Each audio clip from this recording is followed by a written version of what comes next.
I have an ongoing relationship with my audience, I think, and a lot of people come back to see me. If somebody Right. sees you on TV doing a special and they see the stuff they love, and then they come see you live and they see it live, they'll actually be happy, Right. but they won't come back again. They'll go, I know what that guy does. If they come and see you live after the special and it's completely different. Yeah, I don't know. In 2020, Louis C.K. returned with his new special called Sincerely. And his opening lines reveal so much about who he is and what he's about. All right, how was your last couple of years?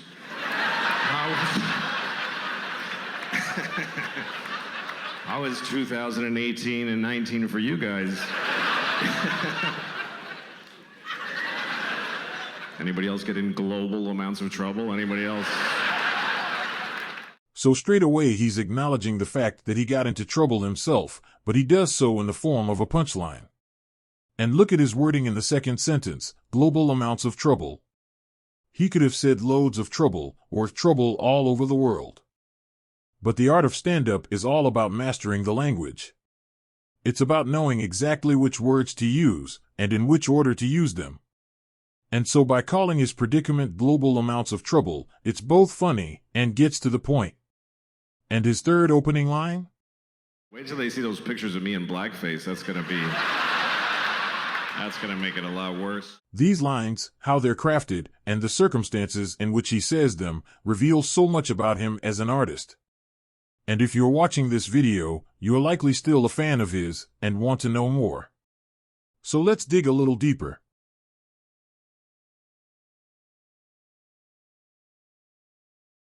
Louie got started on the open mic scene in Boston aged 17 in a club called Stitches. In such venues, your name is drawn out of a hat and you're given 5 minutes stage time. But Louie says he only did about 2 minutes as he didn't have enough material. And then I went on stage and I did about 2 minutes because I didn't have enough material. Like I sputtered, my whole throat constricted, and I heard this roaring in my ears. My eyes were watering. My heart was pounding, and I couldn't control myself.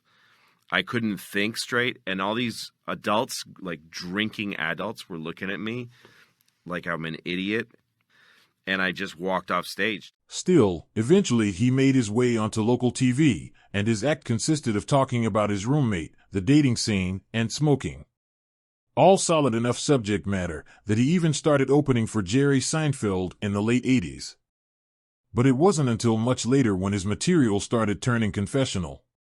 Only when he got married and had kids did he really feel like he had something to talk about. She sucks at hide and seek. And so she covers it with this ruse to level the playing field. And I gotta pretend it's all that she's great. No, it's bullshit. Like, we're playing... Oh, I know she's a kid, but listen. When it's my turn to hide, she tells me where to hide. She tells me where. She goes, hide in the closet, Papa, but you're gonna know where I... Hide in the closet! All right, hide in the closet. Good, fine. Now I'm standing in the closet like an ass. She comes in, I found you. She's like, shit about it. Like, I found you. And I'm like, wow. How did you figure out where you told me to hide? In his own words, he had spent 15 years developing 30 minutes that he hated. But then one day he started talking about how he doesn't have sex with his wife anymore because his kid is an asshole and won't let them. And something just clicked. Inspired by the legendary George Carlin, he suddenly had a fresh take on his material.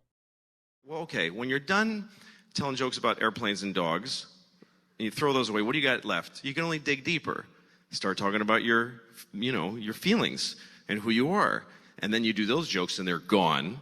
You got to dig deeper. So then you start thinking about your fears and your nightmares and doing jokes about that. And then they're gone. And then you start going into just weird shit. Eventually you get to your balls. But there's a whole... What do I really want to say that I'm afraid to say? And at the time I was a father. I am still a father.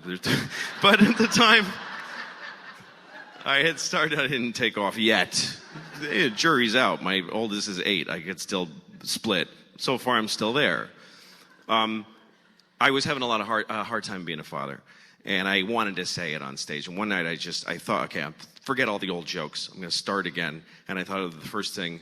I said, I can't have sex with my wife, because we have a baby, and our baby's a asshole. It's just what I was feeling, and I said it, and the audience went, whoa! And I thought, oh, I'm somewhere new now.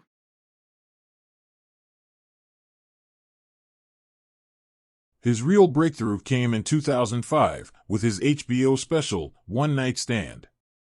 And this is where I personally got hooked. I mean, lots of comedians make fun of religion or the idea of an afterlife. But Louie puts his own spin on it, which is looking at hell through the eyes of a socially awkward and sexually frustrated man. I wonder, is there like a schedule to hell? How organized is your damnation? Like, first they put you in one room and some monster ass for 1,000 years.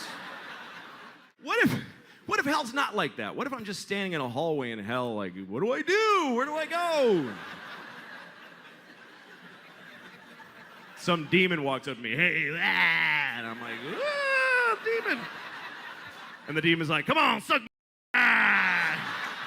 Now I'm blowing the demon in hell, and it's horrible. And I'm thinking I shouldn't have lied so much or whatever.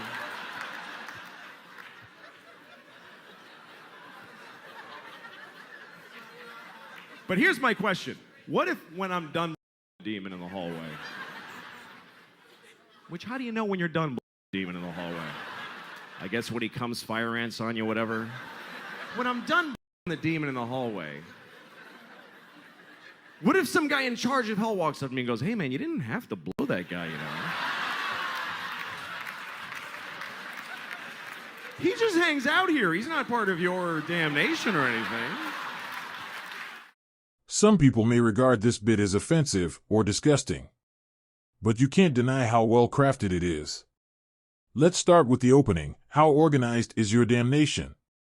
Straight away he's established an interesting premise. How exactly does hell work at a practical level? And then he goes in with some fairly cheap laughs to keep you going. But he beautifully switches it back to the premise about being a shy and awkward man who never knows what to do and just happens to find himself in hell. A good comedian is able to come up with an interesting premise.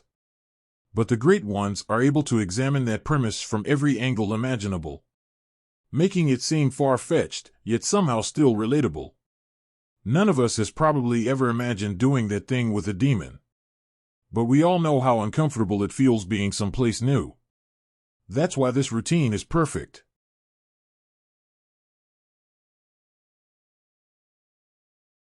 Louie spent the 2000s and 2010s establishing himself as one of the world's finest comedians. He developed an incredible work ethic, producing more and more material as he wanted to keep challenging himself. One thing I started doing when I was developing hours is I'd take my closing bit and I'd open with it. Right. Just to fuck myself. Just Right, because then right. I have to follow my strongest bit. That's how he got good. You see this attitude? And then my In the comedy genre, Louie can pretty much do it all and was in huge demand everywhere. Until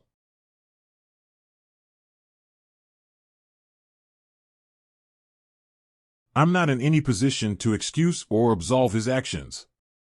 They were unacceptable, unprofessional, and wrong. And Louie does address this insincerely. If you ever ask somebody, may I jerk off in front of you? And they say yes. Just say, are you sure? That's the first part. Is he canceled? Does he deserve to be? As he still sells out shows at Madison Square Garden. But however you look at it, even though he got into global amounts of trouble, he still has global amounts of talent.